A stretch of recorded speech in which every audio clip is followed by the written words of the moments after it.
Point of interest southeast of Boise that for decades has gone unnoticed by a lot of people, probably because most people's perspective has been a little too close to the ground.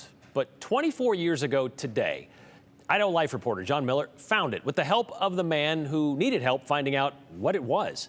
First, they had to find it, and then they could follow the clues that could possibly point them in the direction of solving the case of the cryptic concrete. So did you ever see the beginning of Gilligan's Island? They set out on the 3-hour tour. Yes. In horribly inclement weather. Yes. It's kind of like where we're heading right now. David Rosencrans and I and David's extremely hyper dog Boris about to run through your screen right now. Beautiful. Climbing up this monster long hill into a horrific lightning storm. Wow. Gee, guess who gets to carry the giant metal tripod? Just up here, huh? Right up here. Actually, the camera guy was standing on the very point of that which we're trying to find the point. Don't know. What do you think, about 50 feet? Yeah. 50 feet long. Yeah. A 50-foot concrete arrow David's found out in the middle of nowhere among the wildflowers with no clue of who built it or when or why so high above everything, yet pointing to nothing. I mean, why? I don't know. That's what you're going to find out. I'd say it's 3 miles east of and pointing directly to the Boise factory outlets, but if I had to guess, maybe an airport beacon? Could be. I don't know. From a long time ago, maybe. Early Oregon Trail marker. Could be. Predecessor to the better-known Table Rock Monument. Arrow Rock. Don't know. We could just call it Boris Point. Yeah, could. But as far as the arrow story, we don't exactly know the point, I guess. Ooh. I can crack the bad puns anywhere. So any other thoughts before we click this one off and put it to the public? No, just as long as we can get out of here before we get hit by lightning. John Miller, Idaho's News Channel 7. And they did get out of there before they got hit by lightning. And John's first guess was closer to what it is. Back when that story first aired in 2000, John Miller said they asked the Boise Airport management about the arrow out there, and they had no idea why it was there. Local pilots he spoke to at the time told him they'd never noticed it. But it did not take long for emails to come into the newsroom and explain the existence and the point of the concrete arrows. Plural, because there are more than one of them in Idaho.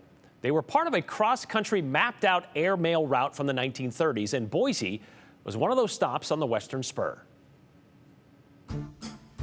In 1903, getting from point A to point B suddenly got more interesting, thanks to the Wright brothers. If people could get around by plane, well, so could their stuff, like a lightweight letter. About 15 years after that first flight, the idea of delivering mail by air started bouncing around what was then called the U.S. Post Office Department. By 1918, the U.S. Post Office Department had convinced Congress to appropriate some funds to try to test some of these ideas to even see if it was possible. It was, with some help. Because the Post Office Department, of course, didn't own planes and they didn't employ pilots. They employed mail carriers. Cue the Kelly Act. In 1925, Congress allowed the U.S. Post Office to contract with commercial pilots to carry the mail. So that settled the who. What about the how? Well, they didn't have to start from scratch. They looked across the country and they were really hoping to build on a transcontinental route that the U.S. Army had helped develop between 1918 and 1925. One of those routes? From Pasco, Washington to Elko, Nevada. With a stopover in Boise. But who would run that route? There was an individual who had been very instrumental in building the aviation industry, and his name was Walter Varney. Varney, a World War I vet, owned and operated a flight school, so he had access to pilots. Pilots like Leon Cuddyback. Remember that name, not that it isn't memorable. But in Boise, we didn't have an airstrip in 1925. Varney also had access to land, buying a flat piece of property south of the Boise River. And although it had trees and some brush, they were able to clear that acreage and build an airstrip. Back to Cuddyback. On April 6, 1926, he headed to Elko, taking off from Pasco in a single-engine plane with just one bag of mail.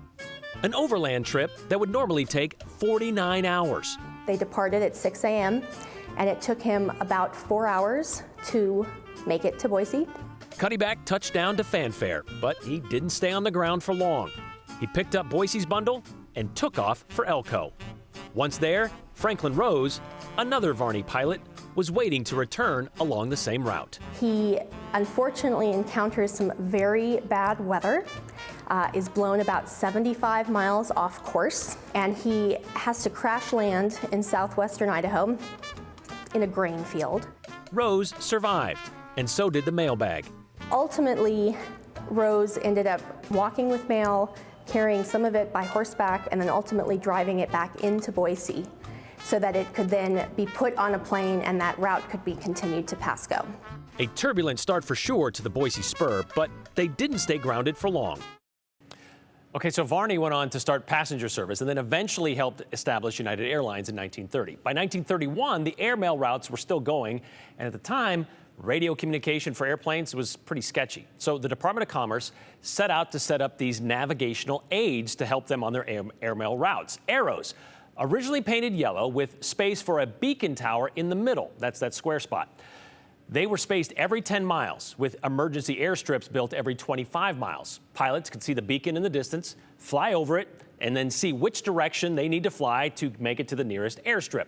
The Pasco to Boise to Elko route was removed and replaced by the Pasco to Boise to Burley to Salt Lake City route, to Salt Lake City, that is, in 1933. And by 1940s, radio communication had improved, proving the arrows unnecessary. But some of those arrows still exist, as you can see, and they're in places like Du Bois and the ghost town of Strevel, Idaho, which is just a mile north of the Utah border. So they're out there.